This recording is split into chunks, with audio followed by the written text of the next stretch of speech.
तर मित्रांनो, तुम्ही बघू शकतात आपली तणनाशकाची फवारणी चालू आहे तुरीला. पेंडिमिथिलिन 38.7% CS अधिक राऊंडअप अशा प्रकारचं नियोजन केलंय.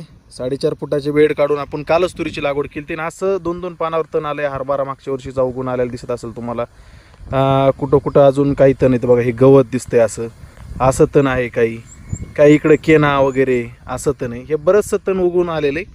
कारण की आमचा आता 3रा पाऊस आहे हा, आणि चांगले 3 पाऊस झालेत आम्हाला आतापर्यंत. तर आता ह्याचा बेनिफिट काय होणार आहे, हे तणसुद्धा मारणारे तण जमिनीतले जी बी लपले तर ते सुद्धा जाणार आहेत आणि आपली तुरीची एक समान उगवण चांगली होणार आहे.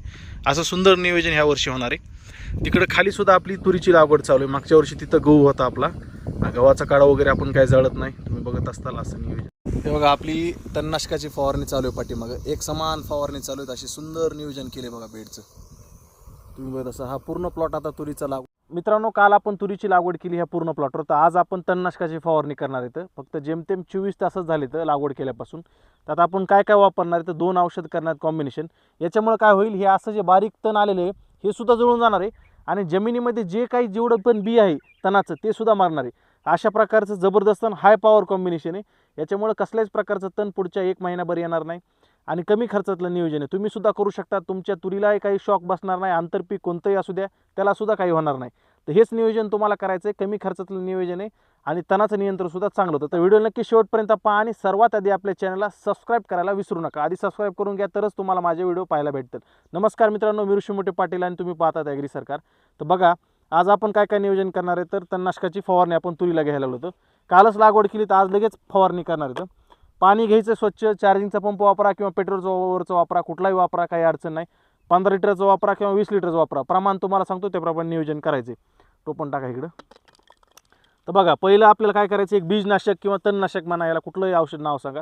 ते आहे पेंडिमिथिलिन सुपर किंवा तुम्ही कुठल्याही डोस सुपर, बऱ्याचशा ब्रँडचे, त्याशिवाय काही घेणं देणं नाही आपल्याला. पेंडिमिथिलिन 38.7% CS हेच आपल्याला घ्यायचं. कॅप्सूल फॉर्मेशनमधलं असतं आणि जसं जसं पाऊस पडेल, जशी जशी त्याला ओल भेटेल तसं तसं रिलीज होतं आणि बी मारत चालतं. जमिनीतले जेवढे पण तणाचे बी आहेत हे जास्त प्रमाणामध्ये गवतवर्गीय तणावर चांगलं नियंत्रण करतं आणि रुंद पानावर कमी प्रमाणामध्ये नियंत्रण करतं, पण बऱ्यापैकी करतं. 30%चं वापरू नका, हेच घ्यायचं. तुरीसाठी सुरक्षित हेच आहे. मग तुम्ही जर तूर सोयाबीन करत असाल तर स्ट्रॉंग आर्म फवारतात, ते सुद्धा जमतं, काही अडचण नाही बरं का. तर बघा आता प्रमाण कसं कसं घ्यायचं ते तुम्हाला सांगितलं. औषधाचं नाव लक्षात ठेवा. तूरसाठी फक्त सांगायला लागलं मी. पेंडिमिथिलिन 38.7% CS आणि प्रमाण कसं घ्यायचं, तुम्ही एक तर 150 लिटर पाणी घ्या किंवा 200 लिटर पाणी घ्या. त्याच्यामध्ये ही 700 ml ची बॉटल आहे ती मिक्स करायची आणि ती तुम्हाला एक समान तुमचे पंप करायचे. तर मग तुम्ही 10 पंप फवारा, 4 इंचचे किंवा 8 फवारा, तुमच्या ह्याच्यावर नियोजन आहे त्याप्रमाणे नियोजन करा. त्याच्यानंतर आता ह्याच्यामध्ये आपल्याला काय मिक्स करायचं आहे, राऊंडअप मिक्स करायचं आहे 41%. 54% घ्यायचं नाही, मिरा 71 घ्यायचं नाही, फक्त घ्यायचं आहे राऊंडअप 41%. ग्लायफोसेट 41% असेल.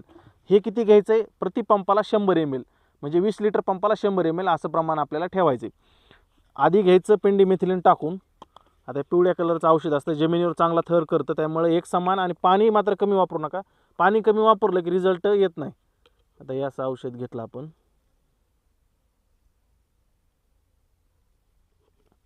बघा असं पिवळ्या कलरचं औषध येतंय.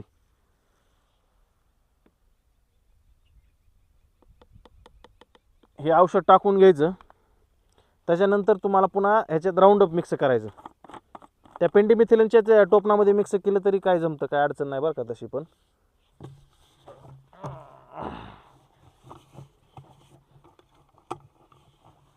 राऊंडअप घ्यायचं 100 ml.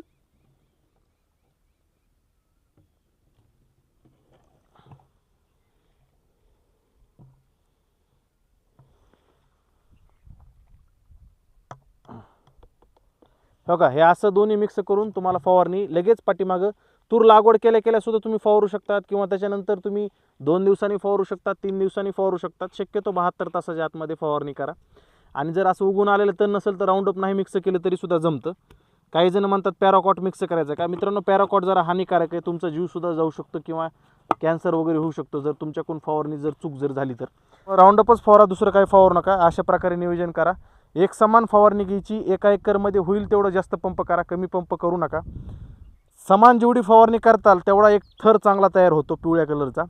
तर तो काय होतो की जेवढे पाहिजे तेवढी तूर आपली चांगली उगून येणार आणि बी काय मात्र सगळं जमिनीमधलं मारणार आहे. अशा प्रकारे नियोजन केलं तर तुम्हाला तुरीमध्ये उत्पादन चांगलं भेटणार आहे, तणाचं नियंत्रण करणं सोपं होईल. तर आपल्या चॅनलवर तुरीबद्दल बऱ्याचशा व्हिडिओ टाकल्या, त्यासुद्धा पाहून घ्या काही अडचण असेल तर. तसंच शेतकरी बंधूंनो, तुम्हाला जर तुरीमध्ये अधिक उत्पादन काढायचे मार्गदर्शन हवं असेल तर हा नंबर दिलेला आहे, या नंबरवर तुम्ही संपर्क करू शकतात मला. जास्तीत जास्त या व्हिडिओला लाईक आणि शेअर करायला विसरू नका. भेटूया पुढच्या व्हिडिओमध्ये. धन्यवाद. जय महाराष्ट्र.